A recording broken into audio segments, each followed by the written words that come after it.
the latest in strategic affairs, subscribe to our YouTube channel. Click the bell icon for updates.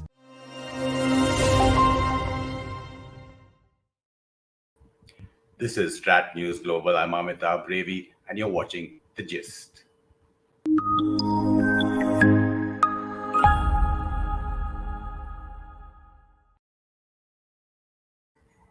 A warm welcome to all our viewers who are joining us live, and a welcome to those viewers who will pick up the stream later on our YouTube channel. We're also welcoming for the first time on our platform Dr. Deepal. He's the author of the study that we are discussing, a Carnegie Endowment study, China's influence in South Asia, vulnerabilities and resilience in 4 countries, that's Bangladesh, Nepal, Sri Lanka, and the Maldives. He's a visiting fellow at the Asia program of the Carnegie Endowment for International Peace and a non-resident fellow at the National Bureau of Asian Research. Dr. Pal, thanks so much for your time. Thank you very much for having me, Amitabh. It's wonderful to be here. Just looking at this report, and if I'm not mistaken, it's from October 2020, you worked till May 2021. Tell us a little bit of, how you got this report together, what mediums you used, and the objectives. Yeah, so it's we've been working on this report at Carnegie Endowment for the last year, and it's part of there are 2 reports that came in together. It's part of a project called China's Influence in Strategic Regions, and the 2 strategic regions that we were looking at, one is of course South Asia, and the other one is in Europe, parts of Europe that we don't talk about very often. Countries like Greece, Romania, Georgia, and so on. And the reason why these 2 regions were chosen is because in these regions we are seeing over the last 8-10 years or so, roughly since 2013, soon after Xi Jinping took over, we have been seeing a great deal of interest by China. Now, and when people talk about Chinese interest, they usually talk about the Belt and Road Initiative, right, which was earlier called One Belt, One Road, or OBOR. But there's far more when we talk about influence. This influence, sure, primarily in South Asia, when we talk about Sri Lanka or Bangladesh or Nepal or whoever else, the Maldives, we think about primarily infrastructure projects. We think about highways, railroads, ports, and so on. But that's not the only kind of influence. There is far more interest from the Chinese embassy, for example, in these countries, in the domestic political developments. Think of Nepal, for example, right? Last year, when we saw the trouble within the Communist Party between former Prime Minister Oli and Prachanda, the ambassador Chinese, was very much involved. Ambassador was very much involved, right? That is happening. We are hearing of instances where, and again, in Nepal and elsewhere also, but Nepal comes to mind very quickly because the Chinese embassy actually sent out a missive to a Nepali newspaper editor because of an article they published on COVID and China's approach to it, right? We are seeing far more involvement in things like teaching Chinese language or trying to connect with people, building infrastructure in schools in various countries and so on, funding China information centers, education centers, cultural centers, and so on, with universities and other kind of organizations in all of these countries. Funding media in many cases, where not funding media, there we are seeing them offer fellowships and stints in China. So the question essentially that we were looking at is what does this mean for these countries, right? How is it affecting these countries? And by no means are we saying that any kind of Chinese engagement is negative, right? A lot of it is productive, especially because these countries are all looking for development partners, and they are in many cases, as I'm sure we will get to it, they are going towards China because China is the most appropriate development partners given what they're looking for. But there are many instances where this engagement or the influence of this engagement is negative or unproductive, and that reflects in 3 particular ways. It reflects in the institutions that these states have. It shows up in the civil society in the ways that NGOs and the media can operate in these countries, and it shows up in the kind of influence that the Chinese side might have on the elites, be they political elites or business elites or anyone else. So we basically were trying to figure out how to understand the influence of China in these regions, and these three matrices prove to be a useful turning point. So that's basically the idea of the project. And in terms of objectives, what we are hoping to achieve by this is obviously gain a greater understanding of how China is operating in these regions, but at the same time, uh, uh, basically for any country that is interested, be that the United States or its partners or India or any country or even these particular countries, give them a greater understanding of this kind of engagement and basically strengthen the hands of these particular countries so that they can engage from a position of strength, whether collectively or individually, but engage from a position of strength, understanding these kind of engagements and their effect on their societies. Now, straight away in the beginning of the report itself, like many academic studies, you reject the common narrative of debt traps, especially when it comes to Sri Lanka in the region. Could you explain that a little bit? Right. So, I mean, even earlier when it came to India, we talked about the string of pearls theory, right, which has been discredited to a certain extent. The issue with the debt trap narrative also is that it seems to make these countries into passive players, which they are not, believe me. They are extremely smart countries led by extremely smart people, and they have their own reasons for going about uh, uh, funding their development needs in the ways in which they need. Now, you will look at Sri Lanka and find that they have a balance of payment problem, they have a foreign exchange problem. But once you get deeper into it, you find that China holds a nominal part of that debt. Okay, this is something that has been in the making for a far longer time. It so happens that right now, when China is investing in Sri Lanka or providing capital to Sri Lanka, is also around the time when this problem has become very acute. So it's like it's like that entire thing where correlation is confused to be causation when it's not. Now, why do I say that these countries are not in a debt trap? If you if in a study, and this is not just us, others have also found this. When you look at Nepal, or when you look at Bangladesh, for example, they have preferences for financial instruments that are not loans. For example, Bangladesh, if you look at their books, you will find that they tend to go for soft loans. If you look at Nepal, you will find they tend to go for grants. There are instances in Nepal, or there are instances in Bangladesh, where you will find that they basically are canceling projects because of questions of either propriety or corruption, or just because, I mean, earlier this year, two very important railway projects that were in Bangladesh, the Prime Minister's office got involved and said that, the cost is too high. The Chinese embassy said that, we cannot do it for anything cheaper. And the way things are going, they are possibly going to be cancelled. So these are smart countries. The Bangladesh foreign minister, I think last year or the year before that, in an interview to an Indian publication, said that, we are learning. We are looking at what is happening in Sri Lanka. We are looking at what is happening in Djibouti, and we are learning. And it's not that any of this escapes us, right? So, which basically means that the moment you say debt trap, it seems like China is forcing itself into these countries and applying them with money. That is not what is happening. These countries are very carefully going out into the marketplace for development partners and accepting what works for them.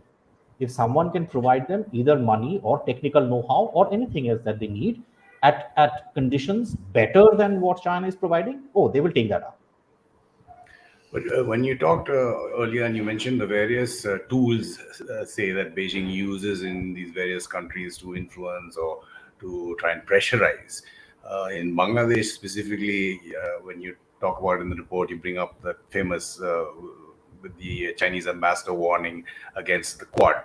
Just a question that I'm taking in terms of pressure, does it not, it's not in silos, like could pressure of economic development or assistance or money or aid or grants or however it's given by Chinese affect policy. So I just going to look for a question that I saw Matara had put up. She's from the UK, one of our regular viewers. All four neighbors of India have supported China's genocidal policy in Xinjiang and Tibet. Now, I mean, does that pressure work in terms of how these countries have to diplomatically, strategically, politically react to China? I mean, I are they linked? think, right. I think there are multiple ways of looking at this question. One is all countries, and not just these four countries, all countries in the Yeah. world essentially look at national interest, right? What is in my benefit?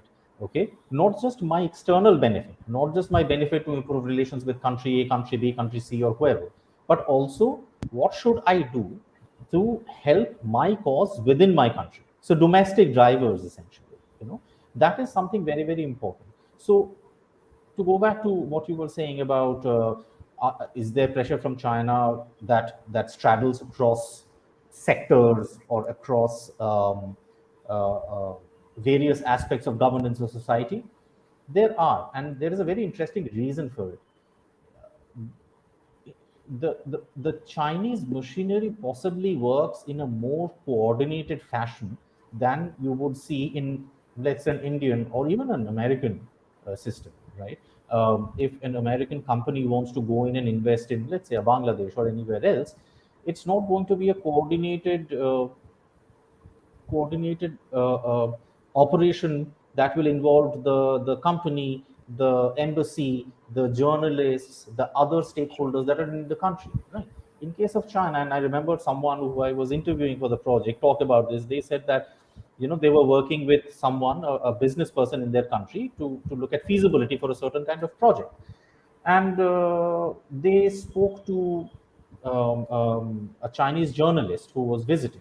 Okay, the next day they got a call from the Chinese embassy, and in 2 weeks they got a call from a Chinese business person in a different country, not in China, in a different country, who had done some kind of work, similar kind of work there, who called to say, would you be interested in partnering?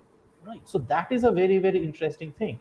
There's a very whole of society, not just whole of government, kind of an approach that you don't see elsewhere. So that's the positive side of the thing, right? You want to do something, and I've had people tell me about how if they want to start a project and approach a Chinese entity to engage with it, within 6 months they can get the money and start work on the project, possibly being aided by a Chinese company to do the contractual work. You don't see that elsewhere. That's the positive side. The negative side is when the pressure comes. Again, the pressure becomes a whole. All stakeholders kind of lean on when it comes to giving pressure. So that's the basic balance that one would find. Again, I'm just going to bring up one of the graphs that you use in your study on vulnerability, and if you could explain the differences in these four countries and how that kind of dimension works. Right. Right. Again, so I explained about the three kinds of vulnerabilities that we're talking about, right? Vulnerability in the state institutions, vulnerability in civil society, that's your media and NGOs and other organizations like that, and vulnerability in terms of states and systems where the elite may be compromised. They may be working with the Chinese, some kind of a Chinese entity, in ways in which that are not entirely above board. So if the graph that you have on your screen, it essentially suggests that these are not hard and fast um, categories in which you can put a country. So in the case of Sri Lanka, for example, which you see at medium risk when it comes to state institutions, Sri Lanka actually has some very strong institutions, and we saw that during the earlier regime of Maithripala Sirisena and Ranil Wickramasinghe, when they were bouncing back from the compromises that had been made by the earlier Rajapaksa regime, right? But at the same time, once the elites are compromised, and in a democratic setup like we have in Sri Lanka, the people who are in government can influence a number of institutions, right? So that moves the institutions from being at low risk towards going towards medium risk. Similarly, the reason why we see institutions being at high risk in Bangladesh is not because institutions don't exist. Like in some countries, like in the case of Maldives, they have very small capacity, very low capacity, right? They are still when someone from outside comes and offers them money, and we have had Maldivian stakeholders talk to us about this very often. They need help figuring out these kind of financial instruments and how they would operate, right? Bangladesh doesn't have that issue, but Bangladesh has an issue of the question of corruption in state institutions, right? Stakeholders have talked to us about how, in many cases, Chinese companies approach elites who are in politics, who are in business, and who are also in media houses. Okay, they have stakes in media houses to basically turn decisions in their favor. Does it always happen? Possibly not. But the fact is that there is an opportunity where they can make an entry that way if things don't go their way. So those are the various ways of looking at it, and I think the reason why it helps to look at countries through these kind of vulnerabilities is it's very fair to say that you can empirically enumerate. Okay, today Bangladesh signed another 15 MOUs with China for $3 billion or $4 billion, whatever, right? And you can keep counting those. But what is the effect of these things coming? Again, not all the effect is bad, not all the effect is negative, but for various reasons, some of these begin to affect the society, begin to affect state institutions, and begin to affect the regimes. Okay, and that is something that one needs to understand the full impact of Chinese presence in a particular country. Now, again, this could be linked to any of the four countries you talk about, especially in Maldives, considering what's happening there post the government change there. Nakshatra Roy says China bribes the corrupt politicians of poor small countries to accept high interest loans for development that these countries do not need and cannot afford. Your See, that's a, reaction? yeah. So that's what I was saying. I think there is an element of oversimplification in that understanding. Are there corrupt politicians in these countries? Of course, there are corrupt politicians in every country. Okay. Are there people who are out to line their pockets? Sure. Again, that is true for all 198 or whatever number of countries we have in the world. Yeah. But it is an oversimplification if we say that China comes in, pays these guys off, and therefore these guys then take loans that they can't afford. What is more likely to happen in our study? What we found is that countries actually go for Chinese money or Chinese projects when there are domestic political benefits to be had. For example, um, and this is something very clever that the Chinese stakeholders have figured out. They go to a country, they meet a politician, someone who's just come to power, and they'll say that you need a bridge connecting X and Y. We'll give it to you, okay, and we'll finish it off before your next election. So that is immediately attractive to the guy, right? Because he can then go to his constituents and say that, see, what did the previous guy give you? Nothing. In the 4 years or 5 years, I have gotten you a bridge, right? So they have figured these things. So when it comes to domestic political advantages, for that, yes, many politicians, many governments do turn towards not just Chinese money, but Chinese technology, Chinese know-how, employing Chinese contractors, and so on and so forth. But I think it's a little bit of an oversimplification to say that you bribe these politicians and immediately they go about and hire Chinese contractors. It's not as cut and dried as that. You talked about Bangladesh, Sri Lanka. Now, Nepal is different from the other three countries in the sense it, like India has land border with Tibet and cultural affinities as well.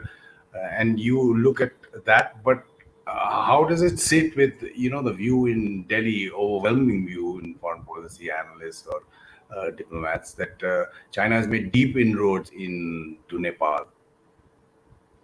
I think China has made deep inroads into all of these countries, right? And earlier this evening, I was in fact in another session where we were talking about Mr. Vijay Gokhale, former foreign secretary, his paper on India, Nepal, and China, and he in fact he posits that India's Nepal policy has usually not looked at Nepal's affinity and history with China, right? Which is why it's been such a surprise to Indian policymakers, or a sticking point to Indian policymakers. So that's possibly something to look at also, because Nepal and China have had, Nepal and Tibet, if you want to put it that way, have had long cultural, familial trade relations, right? So those always existed. Okay. Um, Now, as far as making inroads is concerned, they have made China has made inroads into all of these countries, into Maldives, into Nepal, into Bangladesh, and into Sri Lanka, and possibly even beyond. Uh, and the reason for that is, as I said, these countries are, they are looking for development partners. They're looking for partners that can help them with connectivity. These are also, they are also looking for money which is given without too many questions being asked. And there is really no one else who can do all of these things sorry, except China. The other aspect is this, and this is something that, since you brought up Nepal, this is something a Nepali stakeholder told me. He said that, the familiarity part of it is also what makes you less impressive. So what he means is that he was talking about his family. He says almost everyone I know has been to India. Okay, you take them to Delhi, you take them to Mumbai, they will not look at the cities and be very impressed. They have seen this. Okay, their families have seen this. It's nice, but it's not as impressive as going to Shanghai for the first time and looking at that city. Sure, Shanghai is possibly way more impressive than a Delhi or a Bombay, right? But at the same time, this is new. Okay, it's like you have something that was unavailable to you suddenly being made available, and told that you could be this way as well. And that is something that Chinese diplomats and others, when they're conversing, academics also, think tankers, when they're conversing with stakeholders in these countries, when they're conversing with mid to junior level government employees in these countries, they do say that. They say that, I mean, look at our history, look at where we were and how far we've come in the last 30, 40, 50 years. Why can't you? And that is a very powerful message, not just in terms of infrastructure development and other things, but also in the fact that many of these countries, kids learn Mandarin in schools, right? They are looking at China as this power that has emerged, right? And it's right next door. You have access to it. Why wouldn't you want to access it? Why wouldn't you want to try it on? Okay, see what it can get you or where it can take you. I think that is important for not just us Indians to understand, but generally the world to understand. Okay, it is exciting, it is new, it is attractive, it is also useful. If it were none of those things, So we wouldn't be it's having this not, they're conversation. not white elephants that are used for, like you said, just before elections by local elites and politicians In in some terms of cases the they may be. projects. In some cases they may be, because see, what also happens is, and why might it be? Not just because there was a, in some cases maybe a problem was doomed from the get-go. Right, it is possible that it is something that the stakeholders in that particular country, the elites, the regime in that particular country, and Chinese stakeholders, they wanted to announce or talk about, and therefore they started with it and realized it doesn't really work. That can happen. Also, what can happen, like I was saying, in Nepal there are instances of the government going back on major hydropower dams, saying that, a parliamentary panel said that this is the Budi Gandaki project. In 2017, a parliamentary panel said that there is impropriety, and the government of the day, they cancelled the project. Right? It was later. Similar things have happened in Bangladesh, where they've looked at projects and they have said, there's impropriety. They've cancelled it. In Bangladesh, they have actually decided to not go with a deep sea port that China has had proposed, because 30 kilometers away, Japan offered them a deep sea port at a very, very attractive loan rate, right? So they took time, closed that down, and went with Japan, right? So there are various reasons why projects may not work out, not necessarily a white elephant always. Now, Nepal, like we said, has cultural and land affinities with China. Maldives, in terms of how does China work in cultures or societies where it has nothing in common? And, when you look at financial instruments in the Maldives that are used for the debt that the new Right. government has to repay, it's very different, right? I mean, the private entities who have sovereign government guarantees. Absolutely. That's a really interesting question. So, and I'll answer it with two examples: one from the Maldives and one from Sri Lanka. So, the Maldives, as you were saying, they, I think it is connected in some ways to the whole of to the all stakeholders being connected approach, where when they go in to offer something, they also manage to find out what is it that this particular state might need assistance with, right? And what they do after that is make offers such as those. Stakeholders have told us that. in not in Maldives but in other countries also, they have told us that there are Chinese companies or Chinese business people who come into the country, meet some high level politicians or bureaucrats, and tell them and offer projects to them. They say, how about something like this, and that country at that point may not have thought about it, but they look at it and say, yeah, it makes perfect sense. So the Chinese investors, stakeholders, they have actually taken time to figure out what is happening in the country and find some kind of a project or something that might work for that, right? And then they go in and they make those offers. Now, that is one way. You don't need cultural affinity. You don't need old relationships for this to work. The other thing, and this is something that I heard from multiple people in Sri Lanka, is that in comparison to other partners, other countries that might come in as development partners or partners, the US or other OECD countries, China gives the impression that it has a plan for this country. It is here to stay, and it is going to be consistent. The case in point was the entire controversy surrounding the port city project in Sri Lanka, right? Multiple people talked to me, and they said that, look, I mean, what did China do? There has been enough bad press about this project in the last 5 years. There has been controversy. There have been But questions. this China did not they leave. stayed. Yeah, they stayed. They put their head down. They worked on it. They did not make a noise about it, but they stayed and helped it. So for a large number of people, that is a sign of a true friend, or that is a sign of a partner who's going to be with you through thick and thin. Right. So these are the various other ways in which China stays on in a country. And it's also about alternatives, as you point out, like, say, for example, during the last couple of years, post the pandemic, how China has given uh, aid, whether it's COVID specific or otherwise, to not just the region, but since we're talking about these four countries, that, and if you could just elaborate or delve deeply into your policy recommendations in terms of both how the countries handle this kind of pressure or how they get the best for themselves, and external agencies, whether it's the US or other strategic competitors to China. Right.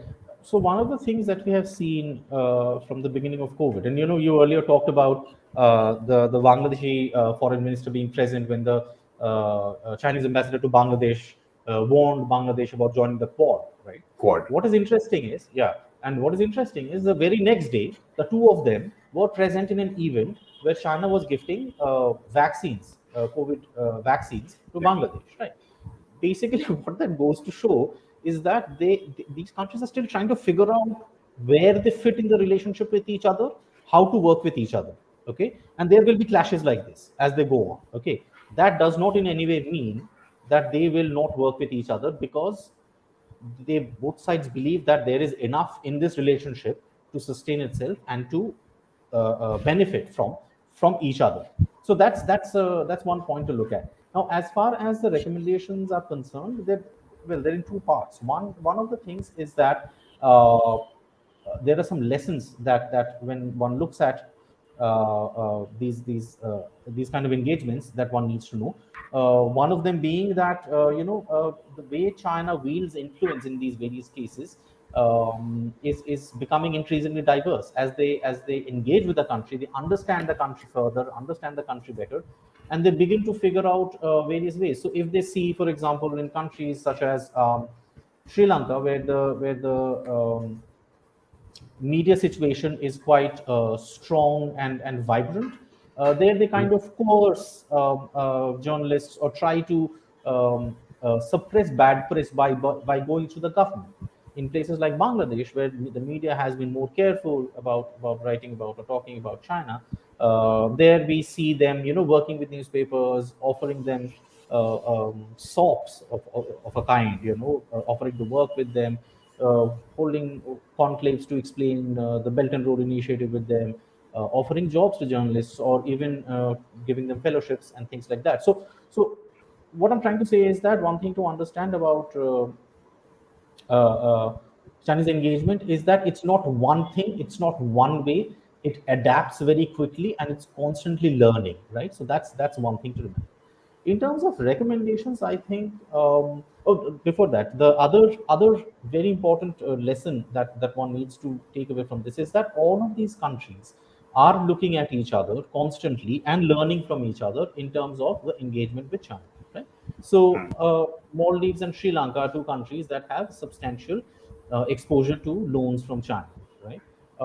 There has been conversation of whether in a post-COVID situation, whether China might agree to either renegotiate these loans or even cancel them. While that hasn't happened, stakeholders in these two countries, not maybe at the official level, but they have talked about this. Right? They have tried to figure out, does moving on this together or at the same time or coordinating actions, does it give them additional leverage? Right? So they're learning from each other constantly. That's another interesting lesson that one needs to learn from this.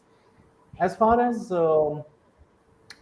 recommendations are concerned, I think anyone that wants to be a part of this region, anyone who wants to be engaged with these countries, first needs to have a consistent policy for the region.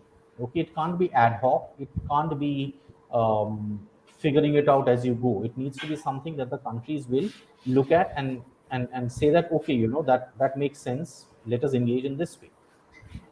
One of the ways in which China scores over many other countries in the region is by looking at what the countries want, as we were talking about earlier, right? So anyone that wants to engage, again, they have to figure that out. You can't go and say, hey, you need a bridge here. You have to go and say, where do you need a bridge? That kind of thing. Or if you say that, you need a bridge here, you have to be really sure and you have to have a roadmap on how that bridge is going to get there. That's another way of looking at it. The other But thing is to that. that extent, I mean, just picking up Mhm, from that point, for example, the Indian policy in Maldives. Now, mhm, the mhm, official position is, if you compare the two models, development assistance, whatever you want to call it, they're completely different. Apart from them being opaque in terms of Chinese loans or high mhm, terms of interest. mhm, mhm. In the Maldives, India says that it gives the Maldivians what they want. They decide what they True, want, true, and even true. post that, they're open tenders. The interest rates are low, and the companies that are used subsequently are not necessarily Chinese or Indian laborers who go in Mhm, there, mhm, but mhm, Maldivian companies. In terms of mhm, the difference in models, and not just India, I mean, Japan is there in both in Sri true. Lanka and in Bangladesh to a large extent, in Mhm, the mhm, mhm. Maldives or the US, as your Right, report right, looks at. right. Your So, hmm. views on that? No, so you're right about that. There are substantial differences in the Indian model and the Chinese model, and in fact, Chinese model with many other agencies and countries that work in these areas. Right? Japan, if you look at ADB funding, if you look at various other, I mean, the story of MCC in Nepal is illustrative, right? Or the fact that before that MCC tried to work in Sri Lanka, which did not work, right? So yes, absolutely. There is a difference between the Chinese model and the models by many others, almost all other agencies or countries. The catch, however, is this: uh, while these countries need these kind of connectivity projects or development assistance or whatever it is that we are talking about, it is not just the instrumentality of the final result. There are various other things, okay, that have to be considered. For example, a country will not take, as the MCC shows, if there is too much domestic skepticism, okay, about a particular source of money or a particular kind of project, then the project will have a hard time finding buyers in the country. So Nepal's parliament has been going slow on MCC because there is considerable public opinion. So possibly they want to first, educate the public and then go ahead with it, or whatever other way in which they want to approach it. So there are various domestic drivers that you have to look at. Money from ADB or European countries or various other sources, they have these very stringent governance requirements, right?